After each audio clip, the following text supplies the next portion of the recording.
अनुग्रहित अच्छी सुबह के समय में प्रभु को सारी महिमा देते हुए आज के संदेश में आपका स्वागत करते हैं। मुझे सुनने वाले प्रिय श्रोताओं का ध्यान मैं यूहन्ना का सुसमाचार पहला अध्याय 14वें वाक्य की तरफ लाना चाहूँगा और वचन में प्रभु में शरणागत होना चाहूँगा।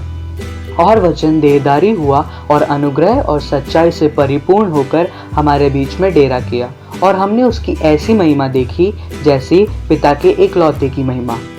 इस अनुग्रहित वचन से कृपा और सत्य से भरा प्रभु विषय पे हम मनन करेंगे। जिस प्रकार से एक सिक्के के दो पहलू होते हैं, उसी प्रकार से मसीह में एक व्यक्ति में दो विशेषताएं होती है, कृपा और सच्चाई। प्रभु यीशु मसीह की धरती की सेवकाई में इन दोनों सेवाओं को बहुत स्पष्ट रूप से और सामर्थ्य के साथ प्रभु ने प्रकट किया।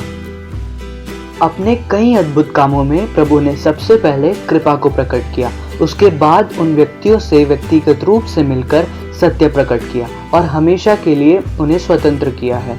लेकिन बाकी कई घटनाओं में प्रभु ने पहले सत्य को प्रकट किया, उसके बाद उस सत्य को स्वीकार करके कहना मानने की वजह से अपार कृपा को प्रकट कर कई अद्भुत काम और चिन्हों को व्यक्ति के जीवन में किया।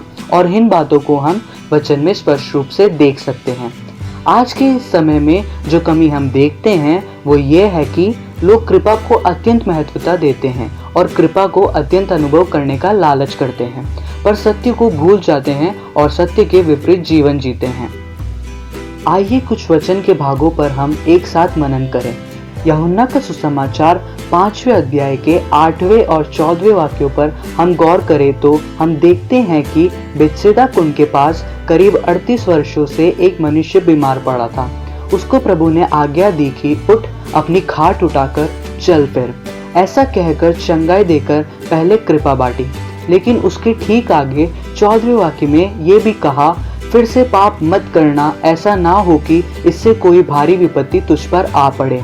ऐसा कहकर प्रभु ने उसको सत्य से भी अवगत करवाया। यहाँ एक संदेश को आपके साथ बांटकर मैं वचन में आगे बढ़ना चाहूँगा। उसका 6वां वाक्य ऐसा कहता है, यीशु ने उसे पड़ा हुआ देखकर और जानकर कि वह बहुत दिनों से इस देश में पड़ा है, उससे पूछा, क्या तू चंगा होना चाहता है? ये प्रभु के देखने की सामर्थ्य है। अगर प्रभु हमें देख ले तो कोई उसको हमारी अवस्था बताए उसकी ज़रूरत नहीं है, क्योंकि वह हमारे हृदय की अवस्थाओं को जानने वाला परमेश्वर है।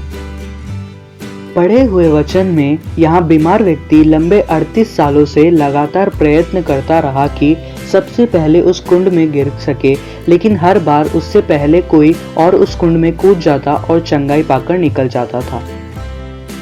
लेकिन इन सब के बावजूद उसने मन से हार नहीं मानी और जब यीशु मसीह उसके पास आकर सवाल पूछता है कि क्या तू चंगा होना चाहता है, तो उसका जवाब उस व्यक्ति मन की इच्छा को प्रकट किया।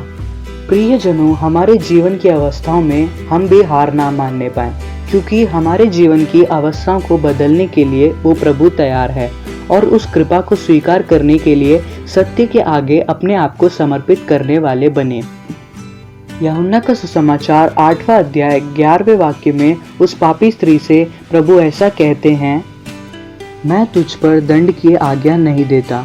यह प्रभु की कृपा है जो यहाँ प्रभु उस पापी स्त्री को दिखाता है। लेकिन उसके ठीक आगे वो यह भी कहता है कि जा और फिर पाप ना करना। ऐसी चेतावनी देकर सत्य को उस स्त्री के सामने स्पष्ट भी करता है।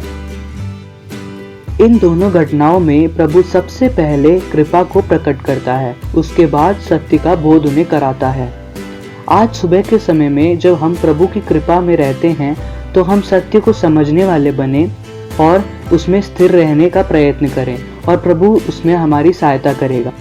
आगे देखें यूहन्ना का सुसमाचार 4था अध्याय 48वां और 50वां वाक्य हम देखें तो वहाँ कफरनहूम के राजदारिकारी को देखकर प्रभु पहले सत्य प्रकट करके कहता है, जब तक तुम चिन्ह और अद्भुत काम ना देखोगे तब तक कदापि विश्वास ना करोगे। इस सत्य को स्वीकार करने के लिए शायद वो राजदारिकारी तैयार था, इसलिए प्रभु फिर अपनी कृपा को प्रकट करके कहता है, तेरा पुत्र जीवित है। हम देखते हैं कि उसी पल वो बालक चंगा हो जाता है। मुझे सुनने वाले प्रियजनों, इस मनन किए हुए वचन के आधार पर अपने आप को प्रभु में समर्पित करते हुए हमें सबसे पहले अपने आप को जांचना है। जब हम उस परमेश्वर की अपार करुणा को निरंतर अनुभव करते हैं, तब भी क्या हम जानकर प्रभु के सत्य को ठुकराने वाले बन जाते हैं? दूसरी बात, कितनी ही उपवास और प्रार्थनाएं को करने बावजूद हमारे जीवन की कई अवस्थाओं में प्रभु की कृपा को अनुभव नहीं कर पाने का कारण कहीं ये तो नहीं कि परमेश्वर के सत्य को हम अंगीकार नहीं कर पाए, या अंगीकार करके उसके अनुसार हमारे जीवन की कमियों को हम ठीक नहीं कर पाए। प्रियजनों, कृपा का भंडार रखने वाले प्रभु हमारी अवस्थाओं को बदल दे। हम कृपा अनुभव करने वाले बने, सत्य को स्वीकार करने वाले बने। उसके लिए प्रभु हमें इन वचनों के द्वारा सहायता करने पाए। प्रभु आपको आशीष दे।